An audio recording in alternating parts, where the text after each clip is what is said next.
Hey everyone, today we have the meta snapshot for patch 14.4. There's a new comp that I added to the tier list, which is going to be the Morgana comp. I think it's a very fun and interesting comp that a lot of people should be interested in because it's both easy to play and good, which is kind of a rare combo nowadays. Apart from that, most of the tier list is going to be pretty similar to what it was last week because there still isn't really like a super dominant comp right now. First up we have is Street Demons, which I think still is the best comp. After that we have Misfortune Flex. This one flexes both into the Exotech version and the Dynamo version. After that we have Vex, again Exotech, but this time also with Divinicorp, Marksman, Vanguard, Aphelios. Pretty solid attack damage comp if you get a ton of items. And then we have the Morgana Bastion comp that I talked about earlier. Next up we have another reroll comp, which is Twisted Fate reroll. We have Naafiri Yuumi reroll, BoomBot, Bruiser Fiddlesticks, and lastly Nitro. And then in the A tier we have Cypher, Strategist Flex, Veigar, Shaco, Anima Squad, and Exotech. And then I dropped Executioner reroll down to the C tier. Definitely not that great anymore. Some of the Street Demons are taking your units. And also Vanguard doesn't quite Rengar the same as he did in the past. But let's go over how to play each and every one of these comps. I am going to spend a little bit more time on the Morgana comp, but if you want to get full details for every single comp and just try to refer to certain team comps on your own, head on over to the website bunnymuffins.lol/meta, where I update this tier list all the time. It doesn't always happen when I do a video. Sometimes I update it without doing a video. So bookmark it, whatever, do whatever you need, but hopefully it helps you out as you're playing the game. But first up we have a Street Demon. There's a Strategist version, which is going to be the most popular. And then also I added like the emblem variation. Emblem's pretty useful because obviously you could drop it on pretty much any legendary unit. A quick tip for TFT in general is that if you do get an emblem and you're wondering who to put it on, oftentimes it could just be the random unit that doesn't have the trait in the comp. Like in this case, if we look at this base picture here, you might think like, oh, let me just put it on Ziggs, which he's a perfectly fine holder for Street Demon emblem. However, the absolute best way to do it is to find a legendary unit because those are going to be the strongest if you can get them to 2-star. So whatever bonus stats you have, it's always going to be better on a legendary unit than a 4-cost unit. But most of the time, it's going to be perfectly fine on something like Ziggs. Gives them a bunch of AP and health. But for the basic Street Demon comps, you obviously have all the Street Demons in there. Nico main tank, Brand main carry. And you play this from an ability power start where you build like a Spear of Shojin early or maybe some ability power item. For example, if you build a Shojin and a Morello, this could be a pretty good comp to go into. In fact, it's probably what you should be aiming for. Then you get the Jeweled Gauntlet and the Guard Breaker later. For your front line, you have Nico, and for all those random attack damage items you get while you're playing an AP comp, just throw that onto Samira. That's one good thing about the Street Demon comp is that a lot of times like you focus on a comp and you're like, yeah, this is an AP comp or an ability power comp. It's essentially just a bunch of magic damage in case you are new to the game. It can be quite annoying when you get attack damage components, but luckily you could just drop that on Samira if you get her, and Jinx is a great item holder in the meantime for Samira. So in 7 Street Demons, we could look at all the Street Demons right now. We have the Mundo, which we have in. He's good because you do need some frontline for this team comp. Zyra is good because you run Techie with Brand, Echo, Strategist with Nico. Street Demon and Strategist are the 2 most popular traits in this team comp. And then we have Jinx. As I said before, great item holder for your Samira items because she is an attack damage carry. You could also take him out and keep Jinx in, but I like keeping Rengar in because it's another body in the front line. He's not as tanky as some of the other people up there, but it is good enough. And then of course we have Brand primary carry, Nico primary tank, and then Samira as a late game finisher. There aren't really any mandatory items in this comp apart from having some mana item on Brand. It could be Adaptive Helm or Spear of Shojin. As long as you have one of them, it's going to be good. Nico, just any 3 tank items, and then make sure you always have anti-heal and magic penetration in this build. Static Shiv on Ziggs and Morello on Ziggs or like a red buff is going to be fine. And yeah, that's pretty much all there is to know about this comp. Do a fast 8. You can check out the Explorer tool on teamfight.lol to play around with different unit combinations and like item recommendations based on data, which is a pretty nice thing to do. Next comp up we have is Misfortune Flex. There's a Dynamo and the Exotech version. I like the Dynamo version a bit more than Exotech personally, but a lot of people are playing the Exotech version. I'm not saying one is better than the other, I just prefer playing the Dynamo version. I don't know what it is, I think the units are just a bit cooler, but Exotech is going to be the more popular one, where you can combine it with Zeri and Misfortune. So here's what I recommend when you are deciding between these 2. So you may have noticed one comp revolves around 2 units. Like the first one, we have mainly Leona and Misfortune. Obviously there is Aurora, but Aurora is a 5-cost unit, so we don't really play around her until much later on in the game. So I would put most of your focus onto the Leona and the Misfortune, which means they're just 2 units. In the 5 Exotech version, you have a few more people to itemize. You have Sejuani, Zeri, and Misfortune. So that's going to be 3 units instead of 2. So if you have more items in your game, obviously there's also the Exotech items, but you still need more overall items in this team comp. But if you ever get a bunch of item augments, I prefer the Exotech version. If you don't get too many items, then I prefer the Dynamo version. But both work pretty well. It depends what you have. Like if you have a Rage Blade, obviously go for the Zeri. And if you don't, you might have to look into something else. Because for Zeri, Rage Blade is going to be the most important item. I actually list out a bunch of items down here for most of the units. So always reference that if you need to find replacements or anything like that. But in terms of itemization, I think the most important thing to keep in mind when playing the Exotech version is to have your Sejuani have all the utility items and the mana items. A mistake I see a lot of beginners make, because normally I say for tanks you just put like generic tank items on them.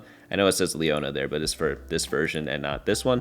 But generic tank items are generally going to be fine on Sejuani, but in order to get like the most out of her, I think Protector's Vow or Adaptive Helm are going to be the best items, because it just allows her to cast her ability much faster and have a much bigger impact on the fight. The reason why is because the earlier you cast, the earlier you have an effect, and then you might be able to kill a unit a bit sooner, and then they just have less value. They do less damage, or they tank less damage throughout the match because they can't sustain themselves. So that's why you want her to cast as soon as possible. Anyone with crowd control abilities or a stun generally wants mana items. Whereas if you compare her to something like Nico, which we just looked at, a more pure tank item approach would fare a bit better. So when you have a tank, generic tank items are generally what you go for because you focus your more perfect items onto your backline carries. But if you are able to choose, focus more on mana items on Sejuani, and then after that, some utility items, because she just isn't as resilient as some other tanks because she's mainly there for her crowd control ability. Like, don't get me wrong, she still tanks a ton, but she's kind of more than that.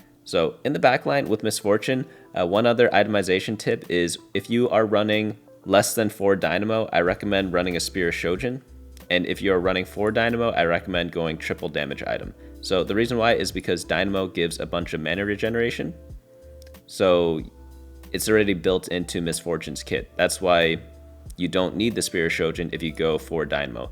At 3 Dynamo, I'd say it's optional. You could have it, you could not have it. Doesn't really matter. So if you go triple damage with 3 Dynamo, I think that's perfectly fine. If you have the Shojin, I think that's also fine. But if you have 2 Dynamo, then you definitely need the Spear of Shojin in there. So make sure you factor that into your gameplay, as it is quite important, because while it's nice to get her to cast a lot, you want her to also do damage, right? And in TFT, it's often best to kind of spread the love in terms of like what stats you get on your units. You always need a balance. It's a little tricky sometimes, but you don't want to go like all in on one stat. So if you go like all in on mana, like she's just going to cast a lot but end up tickling the enemy team.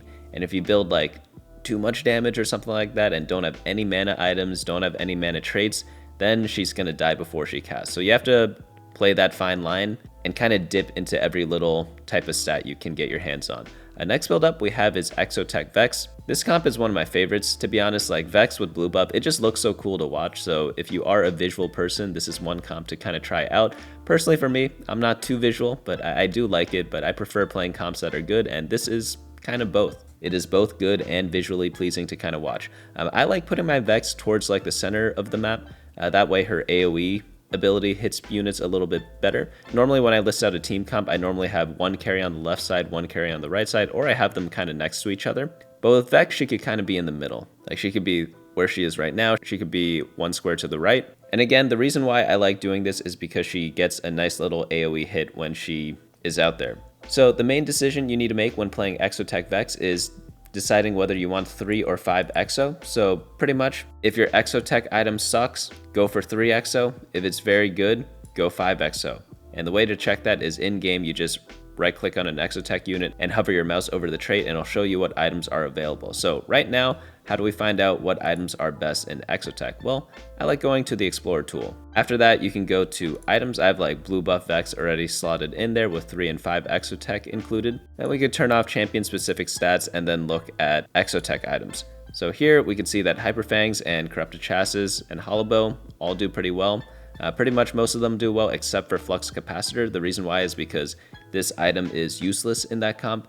This is mainly just a Zeri item and you do not run Zeri. You're focused more on Varus. And Varus likes Hyper Fangs, he likes Hollow Bow, and then the tanks like Chassis and Lantern. But pretty much if you have Hollow Bow or Hyper Fangs, definitely something worth keeping on your Varus. So make sure if you are considering this comp to check your Exotech items and see whether you are planning on going 5 or 3 Exotech. Another thing to keep in mind is in the super late game, the 3 Exotech version is a bit better because you run a couple more legendary units. So it's going to be a lot stronger because you have a bigger cap, but it is more difficult to get to. But the way to play this is you do standard leveling, get up to level 8, hit your Sejuani, hit your Vex, and if you're able to go for Varus 3, roll for it. If not, you could just stay Varus 2-star. You could just level up and go for some higher cost units. As for augments, if you're running 5 Exotech, having a lot of item augments is pretty good because you are able to get the Exotech bonus a little bit higher because the more items your Exotech units have, the bigger bonus that they get. If you have more combat augments, then maybe like the 3 Exotech version might be a bit better. But whatever the case, like all you really need is a blue buff. So you decide to go this comp if you have a tier early and like a AP item holder. That way you are able to gradually ease yourself into this comp. But let's look into the next build, which is going to be Aphelios Vanguard Marksman. This one is going to be a super heavy attack damage comp, so you definitely need effects such as like Last Whisper or Even Shroud to penetrate people's armor. I prefer doing it through the Last Whisper on Xayah because she kind of hits a lot of units with her AoE ability, whereas an Even Shroud on Leona, while still good, don't get me wrong, it's still a good item to have on her, but it just doesn't hit as many units or affect as many units as Last Whisper can on Xayah. So that's why I like doing it that way. For Xayah, I like doing the crit build, so that's going to be IE, Guardbreaker, Last Whisper. But honestly, Xayah can use a lot of different items. I think the only like super mandatory item is going to be Infinity Edge. For Aphelios, his mandatory item is going to be Rage Blade, but then after that, it could be pretty much anything that gives him any sort of attack damage or attack speed stat. But I prefer having a Gunblade to pair up with the Rage Blade. It's just like a very popular combo. And then the Giant Slayer is going to be nice as well to give him a bit of damage amplification. After that, for Leona, just put like the classic tank items on her. Get some anti-heal in this comp. You don't really want to put red buff on Xayah or Aphelios. Like in a worst case scenario, you can. But generally for anti-heal, I like having the Sunfire Cape on the front line for this build. Just because there are no like super good red buff appliers. I know Xayah hits backline, but you want her to deal as much damage as possible, and putting a utility item on her, such as red buff, is just not using her to her fullest potential. But despite looking easy to play because you just play 4 Marksman, 4 Vanguard, it is a bit weird in the sense that you need a lot of 4-cost units, but you don't necessarily play a lot of 5-costs. So getting into this build is kind of tough, and if you build all your items for one unit, such as like Aphelios, let's say you have a lot of Aphelios items, but then you hit a 2-star Xayah, a 1-star Aphelios, things can get a little bit awkward. So the way to solve that is to have a huge economy for this comp when you go for it, or play it from a high health total. So the way to do that is to either win streak in the early game or getting an econ augment. So stuff like Epic, which I list out here, Shopping Spree, Slammin', things like that. Any augment that gives experience, that's going to be very helpful for this build because you're able to get to level 8 a bit faster and then ideally hit everything 2-star so that your items don't become awkward to play around. But I have the level 8 version and the level 9 version over here. Simply just add in Aurora or just any legendary unit that kind of fits whatever traits you have left over, and then you could call it a day from there.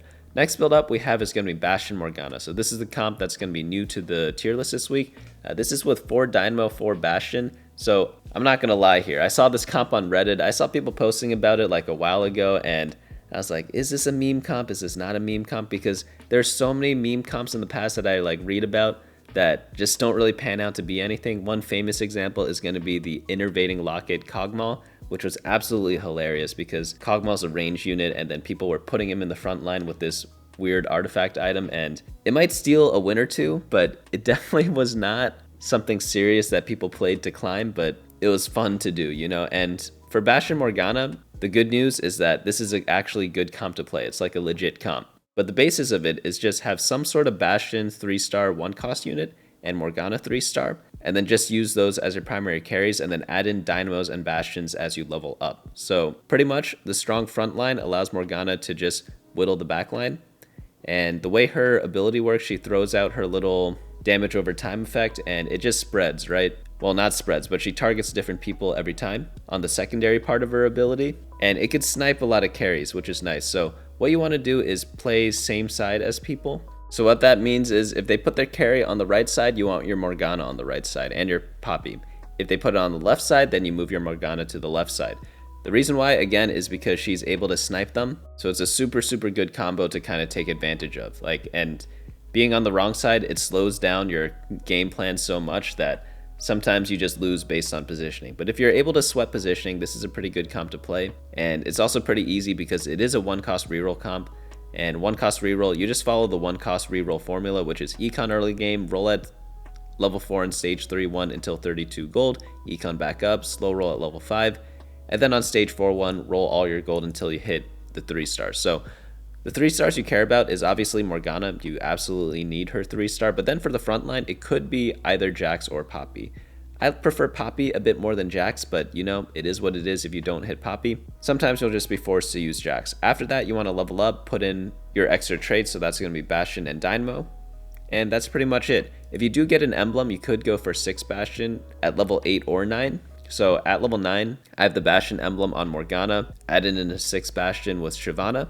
And if you don't have the emblem, you could just play Renekton or something instead of Aurora and just run 3 Dynamo instead. In the late game, you eventually want to replace your Elise with Aurora because obviously 5-cost units are better than 3-cost units. But at level 8, it's kind of hard to hit her, so that's why I mentioned it's fine to drop down to 3 Dynamo in that sense. One super important thing about this comp though is items. So the most important items is going to be Blue Buff and Gunblade on Morgana. After that, Warmogs on your front line. The reason why is because Warmogs is so good in Bastion. If we think about Bastion and what I was talking about in the previous comps with itemization, is that you always want to balance out your stats. So Bastion gives a lot of resistances. You get armor and magic resist. So pretty much Warmogs just gives you a lot of health, which is pretty much what you need. It's like the stat that you're not itemizing for yet. In the backline for Morgana, you want Blue Buff because she has such a low mana pool. Like Blue Buff is pretty much mandatory to get her to cast a ton. And then after that, Gunblade is pretty good because she does a lot of damage over time. And because of that, the healing just ends up being a ton and giving a lot more value to your front line. So again, another thing to kind of learn about is that when you have a lot of resistances in your front line, stuff like Hextech Gunblade becomes even better because each health that you heal is worth a lot more than, say, like a Bruiser comp. If you had like 6 Bruisers out there, they might have like 2,000 health, right? So if you heal a 2,000 health target, 100 health, what is that, like 5%? But if you have a Bastion, let's say they're at 1,000 health, but they have a lot more armor, if you heal them 100, that's going to be like 10% more health. Obviously, I'm making those numbers up because how much health someone has depends on like the unit and what items they have, etc., etc. But essentially what I'm saying is Hextech Gunblade healing is worth a lot more on Bastion than it is on Bruiser, so that's why you kind of want to take advantage of that. But let's dig a little deeper into the Explorer tool with Morgana because after Blue Buff and Gunblade, there are a lot of things to go for. Most people go for Hat or Bastion Emblem, but what I want to point out is artifact items because artifact items are really good on Morgana, especially Blighting Jewel, because she essentially does a lot of damage over time and Blighting Jewel interacts with that really well. So if you're able to ever get Blighting Jewel early on, maybe it's like Artifact Anvil Portal or something like that, or maybe you took Portable Forge at the start, or Living Forge. If you ever get a Blighting Jewel, it's assigned to hard force the comp and no one will contest you, right? And if they do, like your 1-star Morgana will honestly beat their 3-star Morgana if you have that item because it's just that good on her. But overall, pretty simple comp to play. I have all the instructions on the website as per usual. Just make sure you get perfect items and just follow the 1-cost reroll build. That's pretty much all there is to know. Next comp up we have is Twisted Fate with Syndicate reroll. This one's just like one of those standard Rageblade comps, and you do the 2-cost or 3-cost reroll that we've been talking about in the past couple of weeks where you go level 7 and roll for both 2-cost and 3-cost. The reason why you want to do that in this patch is because you're going for both Draven and Twisted Fate as a duo carry, and then finding some random tank in the front, it could be Braum or Darius, to hold all your tank items. But for this build, nothing much has really changed too much. If you don't have much money, you could always go for the base build, just itemize Darius and Twisted Fate, and you could also swap out Draven and Rhaast for something like Kog'Maw and Skarner. This gives you BoomBot, which honestly isn't that great of a trait, but it's kind of like the budget version of this build because the units are a lot cheaper. Skarner's a 2-cost, Kog'Maw's a 1-cost, and honestly, if you're not itemizing them, they don't really matter that much. But the most important thing to do whenever you are doing a reroll comp is to stabilize, and that means rolling on 3-2 at level 6. You don't always have to do it. If you already have Twisted Fate 2-star, you do not need to roll at that point in the game. But if you're lose streaking from the start, like, you have to stabilize so that you don't bleed out. So make sure you just don't get greedy whenever you're playing this comp, or actually any comp in general. Don't go too greedy, because once you go in and like start greeting, you can't go back until the next game, right? And obviously we want to save our rating, or like try to gain rating if possible. And losing every round is a great way to kind of lose a lot of rating. So you want to stabilize. Obviously, lose streaking is good because it builds up your economy, but if you don't use the gold that you get, it's kind of useless. Next comp up we have is going to be Naafiri and Yuumi reroll. The most important thing about this comp is getting Pulse Stabilizer, so that on Naafiri is going to be completely great. It gives Naafiri both critical strike on their ability and also an execute, so it's essentially a 2-for-1. After that, pair it with Edge of Night and Hand of Justice, and yeah, Naafiri is going to be pretty unstoppable. After that, in the backline, we have Yuumi with blue buff, Jeweled Gauntlet, Hextech Gunblade. Pretty standard build there. Only mandatory item I'd say is going to be the blue buff. Jeweled Gauntlet is nice, like I do prefer it over other stuff, but like the other two items on Yuumi aren't as important. Like Jeweled Gauntlet, Guard Breaker also works. Any AP item's probably going to work. But essentially, you just throw in as many AMPs as possible and kind of roll with it. So there are two versions of this build, as we discussed in the previous week. So the reroll version is going to be with Naafiri and Yuumi. Again, only go for this if you have Pulse Stabilizer on 3 Exotech. It's a pretty rare thing. Like, I've seen people go for it without it, but the power is just not the same. So unless you get Naafiri for free, do not go for this comp unless you have Pulse Stabilizer. For the Yuumi version, a lot of people are using this to fast 9. They're not really doing reroll Yuumi that much. But if you ever get like a lesser champion duplicator, or if you are able to pick her up as you're rolling down, it's a pretty nice unit to get because 1, not many people play Yuumi, so it's easy to 3-star, and 2, you want to prioritize a bunch of the more expensive units, such as like Samira, which is one of the AMPs, which Giga spikes the comp. There are a bunch of other random units you can run, such as like Kabuko, because it pairs up with Ziggs really well for Cyber Boss. You could play Viego. You can play all sorts of legendary units. They all work pretty well in this comp. But pretty much run as many Strategists and AMPs as possible, and that's pretty much all you have to do there. If you get Yuumi 3-star, great. If not, itemize some legendary units. Secondary carry, it could be something like Annie or Ziggs, or of course, one of the legendaries that we talked about before. Next build up we have is going to be the BoomBot comp. I only play this if I get BoomBot emblem. Without the emblem, it's too hard to get to 6 BoomBot, and that's where like the real power is, in my opinion. Some people play it with 4. I've seen some people discuss that, but I don't really see the point in doing that because I feel like the bonus you get from 6 BoomBot is so much. If you compare the trait, it goes from like 325 damage to 2 missiles, each dealing 275 damage, so it's just like a much bigger buff. So I feel like if you're playing BoomBots, just go 6, like don't complicate things too much, and go from there. You pair it with Bruiser because Cho'Gath is a Bruiser, and he's probably like the main like stabilizer of the comp. But what you want to do is you mainly BoomBot Vex. There are other characters that can use it, but she's going to be the most straightforward one to kind of use because she pairs up really well with Urgot because they're both executioners. And pretty much you want BoomBot emblem on units that deal a lot of damage. You could also run this in Twisted Fate in the version we talked about before with the Skarner and the Cogmaw. So if you're ever doing Twisted Fate reroll and you get offered a BoomBot crest, it is something worth considering. But for the regular build, it's going to look something like this with 6 BoomBot, 4 Bruiser, attack damage items on Urgot, AP items on Vex, and then Cho'Gath, some tank items. One thing you want to make sure you have though is having some sort of magic penetration in the comp because the BoomBot trait deals magic damage and it deals a lot of it. So make sure you have like Ionic Spark or Static Shiv just so you can get a bit more damage onto your team. Next build up we have is going to be Bruiser Fiddlesticks. This is just going to be a 6 Bruiser build, and you pretty much only play this with Bruiser emblem.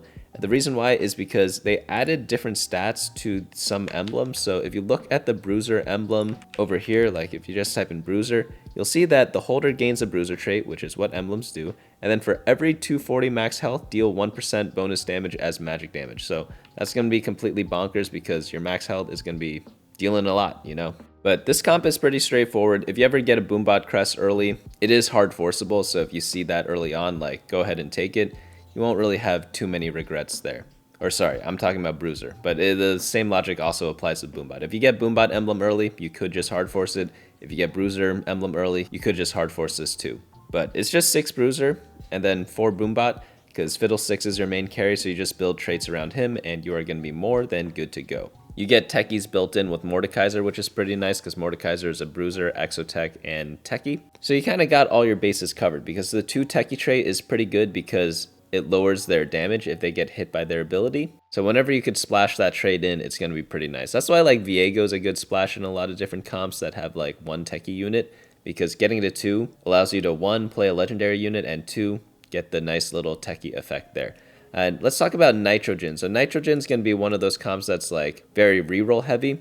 And contrary to other reroll comps, like when we looked at Morgana before, I told you that like you just need Morgana 3-star and one of the tanks 3-star, right? You don't need everything 3-star. But I think with the Nitro comp, you want a lot more. So definitely go and get like a reroll augment. Starry Knight's going to be the best one, but like Prismatic Ticket also works.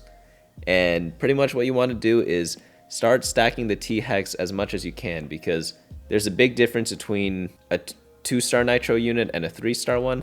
I think it goes from like, I forget the exact numbers, but you essentially stack your T-Hex like so much faster if you have a higher star level. So whenever you are playing this comp, you want to make sure you could actually 3-star the Nitro units. That's going to be Shyvana, Nidalee, Kindred, and Elise. Pair up those units with the Exotech package. That's going to be Naafiri, Sejuani, and Jhin. And you can reroll Naafiri and Jhin as well and use them as kind of like your carries. So most popular version is going to be with Jhin. Play him, play like whatever Exotech item that you get. And then for Naafiri, you can put like a Thieves Glove on her or like build Infinity Edge, Edge of Night, Hand of Justice, things like that, depending on what you get that game. And obviously for your tank, just put in a Shyvana.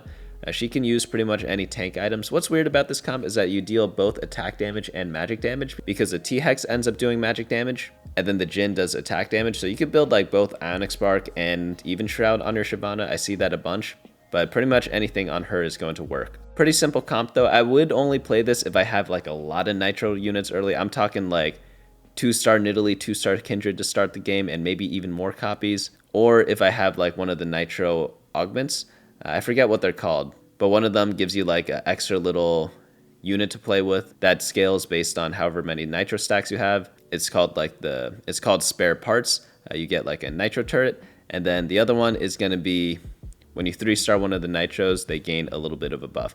This one, not that great, honestly, compared to the other one, because obviously spare parts, you get a bit more of a tangible bonus, whereas the other one, it improves your Nitro units, but you don't often itemize them that much. Like, I'd say Nidalee's good with items, obviously Shyvana's good, but the only other one I itemize is going to be Elise. I don't really do Kindred that much, so that other one, not as good, but you just have to change up your playstyle to make better use of the augment. That's going to cover most of the comps though. We're just going to do the A+ tier for this week because I went over the other comps last week. So again, if you want to reference everything, go on to bunnymuffins.lol/meta. The A tier comps are still very good. These are again Cypher, Strategist Flex, Veigar Reroll, Shaco Reroll, Anima Squad, and Exotech. It's not that they're bad, it's just like they're a bit more situational.